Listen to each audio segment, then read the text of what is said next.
Hello friends, स्वागत है आप सभी का हमारे इस यूट्यूब चैनल विपुल एकेडमी पर। आई होप आप सब बढ़िया होगे, मस्त होगे और पढ़ाई भी बढ़िया करके कर रहे होगे।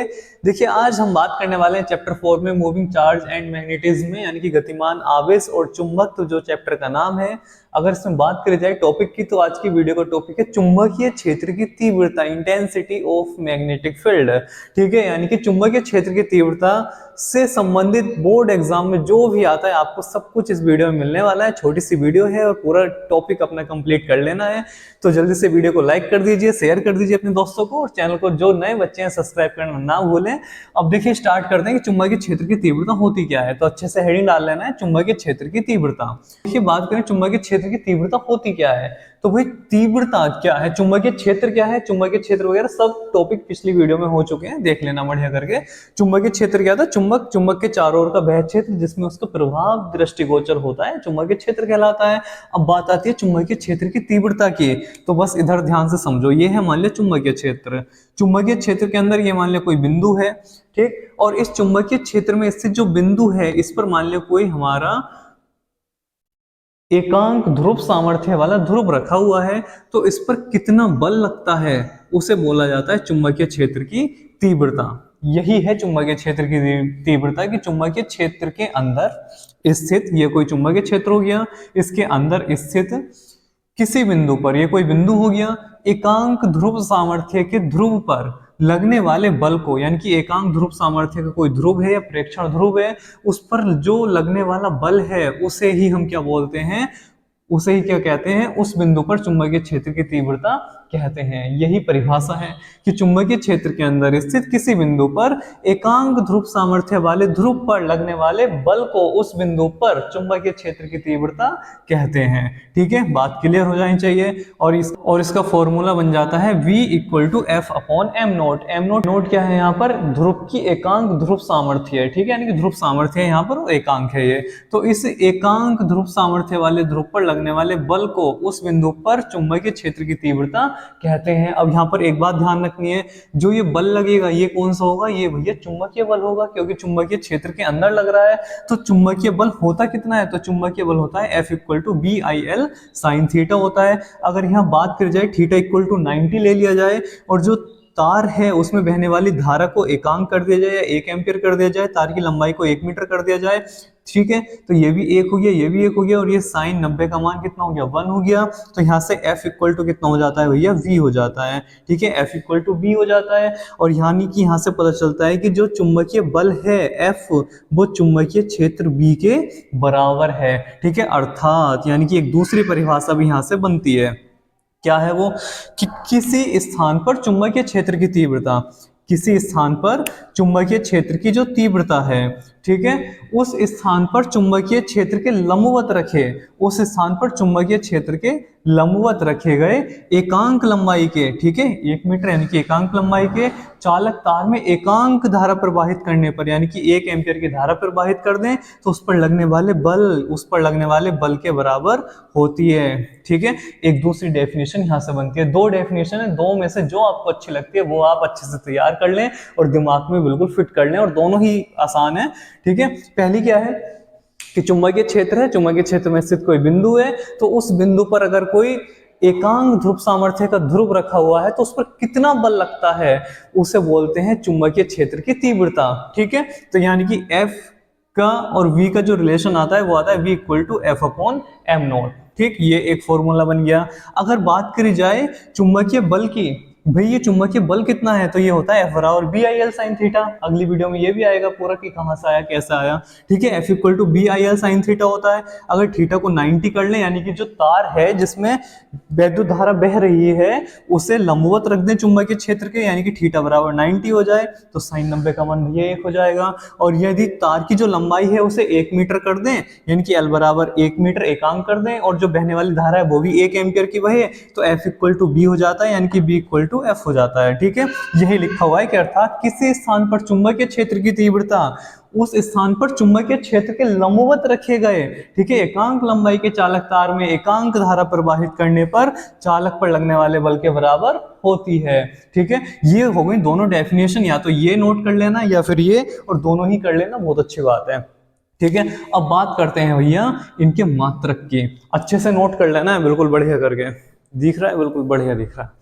ठीक है, यानी कि चुंबकीय क्षेत्र की दो डेफिनेशन आपकी बनती हैं और दोनों की दोनों मोस्ट हैं और बहुत आसान है, इतना कुछ भारी है नहीं इसमें, अच्छे से तैयार कर लेना है। ठीक है, अब बात करते हैं देखिए मात्रक की। तो इसके मात्रक बहुत ज्यादा मोस्ट हैं, अच्छे से नोट कर लेना है बिल्कुल मात्रकों को और डेफिनेशन को, हेडिंग डालना बढ़िया करके और अच्छे से अपनी नोटबुक में नोट कर लेना है। अब बात करें मात्रक की। ठीक है, ध्यान से समझो मात्रक। भाई अगर पहले मात्रक की हम बात करें तो पहला मात्रक क्या बनेगा, देखिए ध्यान से, यहां से अगर बनाएं तो ऊपर क्या है, ऊपर क्या लिखा हुआ है भैया, ऊपर लिखा हुआ है न्यूटन, यानी कि बल, बल का मात्रक क्या होता है, न्यूटन होता है। अपॉन ये क्या है, ध्रुव सामर्थ्य है, ध्रुव सामर्थ्य लास्ट वीडियो में बताया है क्या होता है, एम्पियर मीटर। ठीक, एम्पियर मीटर। तो मात्रक क्या बनकर आ गया, तो ये आ गया भैया न्यूटन प्रति एम्पियर मीटर, एक मात्रक तो ये बन गया। ठीक है, यहां से भी साफ साफ दिखाई दे रहा है, देखिए यहां से भी दिखाई दे रहा है कि अगर b का मान निकालें तो f upon I into L हो जाएगा।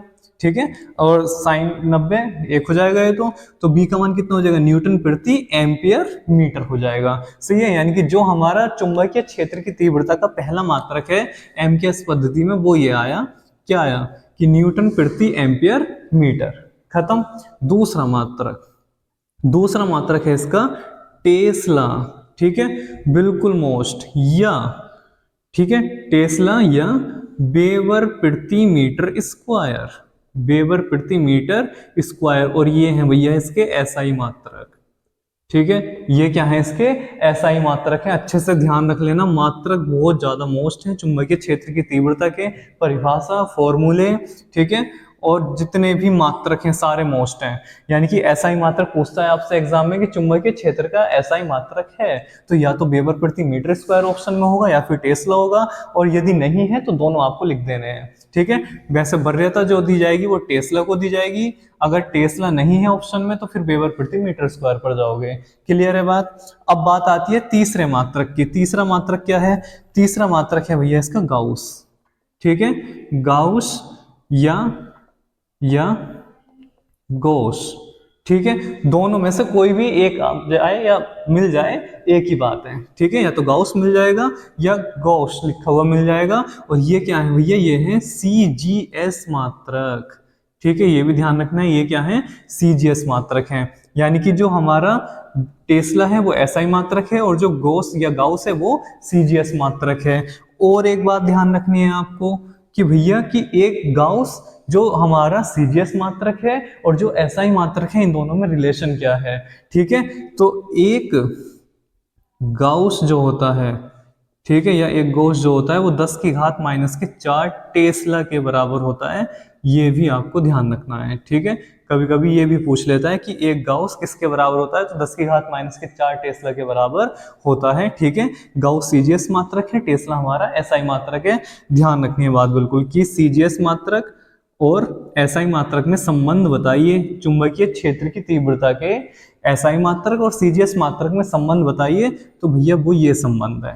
ठीक है, क्लियर है, डेफिनेशन हो गई, फॉर्मूले हो गए, और हमारा क्या हो गए, मात्रक हो गए, और चारों के चारों मात्रक सुपर डुपर मोस्ट हैं, सारे पता होने जरूरी हैं। ठीक है, इतना अच्छे से आपको नोट करना है बढ़िया करके, बिल्कुल स्क्रीनशॉट वगैरह ले लो या फिर अच्छे से नोट कर लो, बिल्कुल दिमाग में छाप लेना है इन बातों को। देखिए अब बात करते हैं इसके बीमीय सूत्र की, यानी कि बीमीय सूत्र क्या होता है, और बीमीय सूत्र भी भैया काफी मोस्ट है। और बीमीय सूत्र यानी कि विमाओं को जो दर्शाया जाता है वो दर्शाते हैं हम एमकेएस पद्धति में, और एमकेएस पद्धति में दर्शाने के लिए हमें किसकी आवश्यकता पड़ेगी, एमकेएस पद्धति में जो मात्रक है उसकी आवश्यकता पड़ेगी। ठीक है, तो बीमीय सूत्र हम कब निकाल सकते हैं, जब हमें उसका एमकेएस पद्धति में मात्रक पता हो। ठीक है, तो भैया ये क्या है, न्यूटन, न्यूटन का बीमीय सूत्र, यानी कि न्यूटन को हम विमाओं में कैसे दर्शा सकते हैं, इसे दर्शाते हैं हम M L T minus two, यानी कि जो न्यूटन है बल का मात्रक है उसे लिखा जाता है M L T minus two में, और नीचे क्या लिखा हुआ है, अपॉन में, अपॉन में लिखा हुआ है भैया एम्पियर और मीटर, यानी कि एम्पियर और मीटर, मीटर का मतलब लेंथ है, तो इसे सही से लिखेंगे तो क्या बनेगा, ये बनेगा एम, एल से एल कट गया यानी कि एल जीरो हो गया, और टी माइनस टू हो गया, और ए माइनस वन हो गया, यानी कि ये आ गया आपका चुंबकीय क्षेत्र की तीव्रता का बीमीय सूत्र कि एम L0 t-2 a-1, या सीधे सीधे ये भी लिख सकते हैं m t-2, ठीक है। L0 का मतलब 1 हो गया और a-1, क्लियर है, ठीक है। ये दोनों इसके बीमीय सूत्र हैं, यानी कि इसे हम ऐसे भी लिख सकते हैं और ये आपका बीमीय सूत्र है और काफी मोस्ट है, ठीक। तो आपको इतना अच्छे से बिल्कुल तैयार कर लेना है कि चुंबकीय क्षेत्र की तीव्रता क्या होती है, दोनों डेफिनेशन पता होनी जरूरी है, इसके फॉर्मूले, इसके मात्रक, और मात्रक भाई बहुत ही ज्यादा एग्जाम में पूछे जाते हैं, ध्यान रखना, बिल्कुल दिमाग में फिट करनी है बात। और बीमीय सूत्र, जब मात्रक पता है, फॉर्मूले पता है, तो बीमीय सूत्र भी पता होना चाहिए। एग्जाम में पूछता है चुंबकीय क्षेत्र की तीव्रता से आप क्या समझते हैं, इसका ऐसा ही मात्रक लिखिए तथा बीमीय सूत्र भी बताइए। या फिर कभी कभी क्वेश्चन पूछता है चुंबकीय क्षेत्र की तीव्रता से आप क्या समझते हैं, इसके सीजीएस मात्रक और एसआई मात्रक में संबंध बताइए, ठीक है। तो भैया क्या संबंध है सीजीएस और एसआई मात्रक में, ये रहा, ठीक। यानी कि पूरा टॉपिक जितना भी कुछ बोर्ड एग्जाम में यहाँ से पूछा जाता है चुंबकीय क्षेत्र की तीव्रता से, सब आपके सामने है। बढ़िया करके आपको अपनी नोटबुक में अच्छे से नोट कर लेना है, और जल्दी से वीडियो को लाइक कर दीजिए जिसने लाइक नहीं करा है, और ज्यादा ज्यादा दोस्तों को शेयर कीजिए, और जो नए बच्चे हैं चैनल को सब्सक्राइब करना ना भूलें। मिलते हैं जल्दी ही नई वीडियो में नए टॉपिक के साथ, तब तक अपना ख्याल रखें, मस्त रहें और पढ़ाई करते रहें, मेहनत करते रहें। Thank you so much.